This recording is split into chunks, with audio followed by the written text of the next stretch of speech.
इन सब के बीच अगर हम देखें तो पिछले 70 घंटे से ज्यादा वक्त से महाराष्ट्र में सियासी ड्रामा लगातार चल रहा है।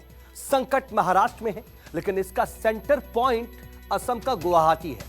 बागी शिंदे की सेना ने गुवाहाटी से मोर्चा संभाल रखा है, तो वहीं सीएम उद्धव ठाकरे की शिवसेना मुंबई से लगातार जवाब पर जवाब दे रही है और सियासी संकट का सामना भी लगातार कर रही है। इसी बीच शिंदे गुट की आज एक चिट्ठी आई जिसने उद्धव को और ज्यादा मुसीबत में डाल दिया।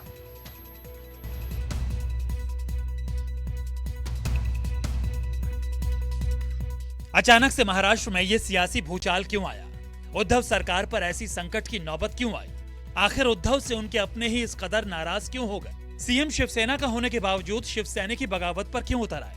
आखिर एक एक कर लगभग सभी विधायक क्यों छोड़ गए उद्धव का साथ? इन तमाम सवालों का जवाब है ये चिट्ठी। इस चिट्ठी में उद्धव ठाकरे और उनकी शिवसेना को मुसीबत में डालने की पूरी वजह साफ साफ तौर पर लिखी गई है। ये चिट्ठी शिवसेना के बागी विधायकों की ओर से उद्धव ठाकरे को भेजी गई है, जिसे खुद एकनाथ शिंदे ने अपने ट्विटर पर शेयर किया है। आपको इस चिट्ठी में लिखे गए एक एक शब्द से रूबरू कराते हैं।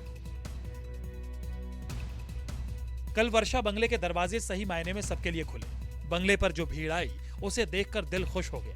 ये दरवाजे पिछले 1.5 साल से शिवसेना के विधायक यानी हमारे लिए भी बंद थे।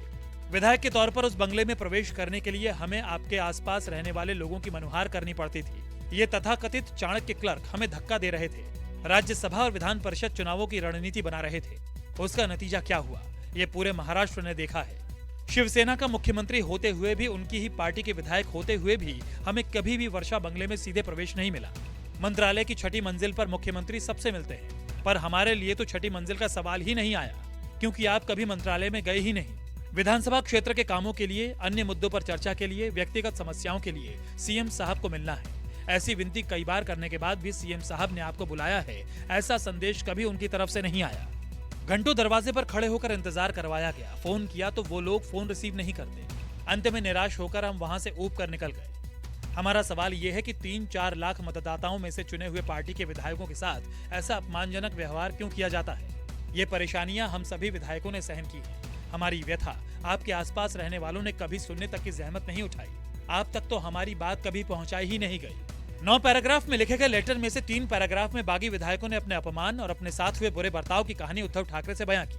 अपनी इस चिट्ठी में बागी विधायकों ने एकनाथ शिंदे से आने की वजह भी बताई। हर समय हमारे लिए आदरणीय एकनाथ शिंदे साहब का दरवाजा खुला था और विधानसभा क्षेत्र की खराब स्थिति, विधानसभा क्षेत्र की निधि, अधिकारी वर्ग, कांग्रेस एनसीपी की ओर से हो रहे अपमान, हमारी ये सभी समस्याएं सिर्फ शिंदे साहब ही सुन रहे थे और सकारात्मक रास्ता निकाल रहे थे। इस वजह से हम सभी विधायकों ने न्याय अधिकार के लिए ये निर्णय लेने को मजबूर हुए। हिंदुत्व, अयोध्या, राम मंदिर, ये मुद्दे तो शिवसेना के हैं ही ना।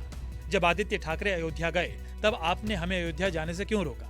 आपने खुद फोन कर विधायकों से कहा कि अयोध्या नहीं जाना है। राज्यसभा चुनावों में शिवसेना का एक भी वोट क्रॉस नहीं हुआ था। तब विधान परिषद के चुनाव सामने आने पर हम पर इतना अविश्वास क्यों दिखाया गया? हमें रामलला के दर्शन क्यों नहीं करने दिए गए?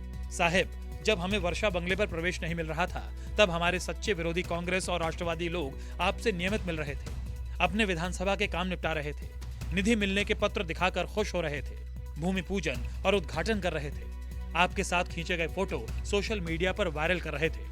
उस समय हमारे विधानसभा क्षेत्र के लोग पूछते थे कि मुख्यमंत्री हमारे हैं, फिर हमारे विरोधियों को निधि कैसे मिल रही है, उनके काम कैसे हो रहे हैं? आप हमसे मिल ही नहीं रहे थे, तब हम अपने मतदाताओं को क्या जवाब दें? ये सोचकर ही हम विचलित हो जाते। इन विषम परिस्थितियों में भी शिवसेना के माननीय बाला साहब ठाकरे और धर्मवीर आनंद दीघे साहब के हिंदुत्व को आगे बढ़ा रहे एकनाथ शिंदे ने हमें अनमोल साथ दिया। हर परिस्थिति में हमारे लिए उनका दरवाजा खुला था, आज भी है और कल भी रहेगा।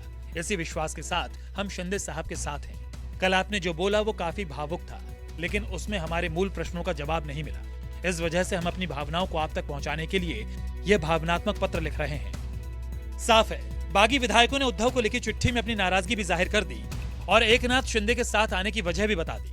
ऐसे में एक सवाल यह भी उठता है कि अगर इस चिट्ठी में लिखी सभी बातों को उद्धव मान लेते हैं, तो क्या बागी विधायक वापस आ जाएंगे? Bureau report, news 24।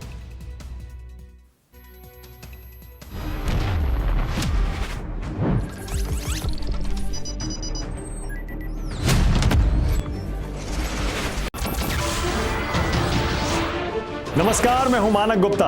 अगर आपको हमारा ये वीडियो पसंद आया हो तो इसे लाइक और शेयर जरूर करें। और हां, हमें सब्सक्राइब और फॉलो करना ना भूलें ताकि आप देश और दुनिया की कोई खबर मिस ना करें।